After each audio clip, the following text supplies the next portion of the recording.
सामवेद। साम शब्द का अर्थ है गान। सामवेद में संकलित मंत्रों को देवताओं की स्तुति के समय गाया जाता था। सामवेद में कुल 1875 ऋचाएं हैं, जिनमें 75 से अतिरिक्त शेष ऋग्वेद से ली गई हैं। इन ऋचाओं का गान सोमयज्ञ के समय उद्गाता करते थे। सामदेव की 3 महत्वपूर्ण शाखाएं हैं।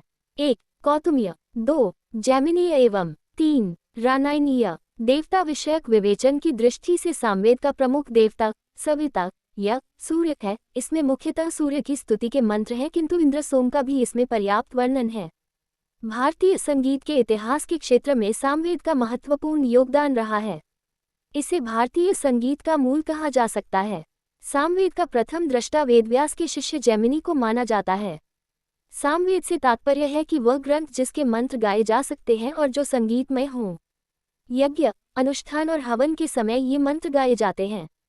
सामवेद में मूल रूप से 99 मंत्र हैं और शेष ऋग्वेद से लिए गए हैं। इसमें यज्ञानुष्ठान के उद्गात वर्ग के उपयोगी मंत्रों का संकलन है। इसका नाम सामवेद इसलिए पड़ा है कि इसमें गायन पद्धति के निश्चित मंत्र ही हैं। इसके अधिकांश मंत्र ऋग्वेद में उपलब्ध होते हैं, कुछ मंत्र स्वतंत्र भी हैं। सामवेद में ऋग्वेद की कुछ ऋचाएं आकलित है। वेद के उद्गाता, गायन करने वाले जो कि सामुक सामगान करने वाले कहलाते थे। उन्होंने वेदगान में केवल 3 स्वरों के प्रयोग का उल्लेख किया है, जो उदात्त, अनुदात्त तथा स्वरित कहलाते हैं। सामगान व्यावहारिक संगीत था, उसका विस्तृत विवरण उपलब्ध नहीं है। वैदिक काल में बहुविध वाद्य यंत्रों का उल्लेख मिलता है, जिनमें से 1. तंतु वाद्यों में कन्नड़ वीणा, करकरी और वीणा।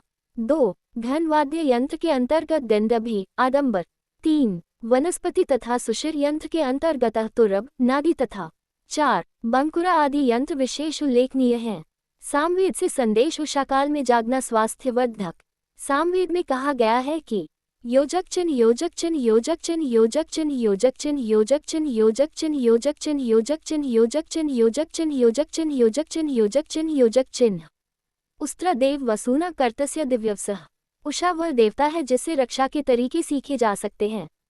ते चित्यंत पर्वना पर्वना वयम। हम प्रत्येक पर्व में तेरा चिंतन करें। प्रातः उठने से न केवल विकार दूर होते हैं, वरन जीवन में कर्म करने के प्रति उत्साह भी पैदा होता है।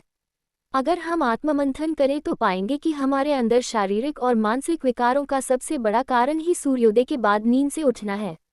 हमारी समस्या यह नहीं है कि हमें कहीं सही इलाज नहीं मिलता, बल्कि सच बात यह है कि अपने अंदर विकारों के आगमन का द्वार हम सुबह देर से उठकर स्वयं ही खोलते हैं। बेहतर है कि हम सुबह सैर करें या योग साधना करें। व्यायाम करना भी बहुत अच्छा है।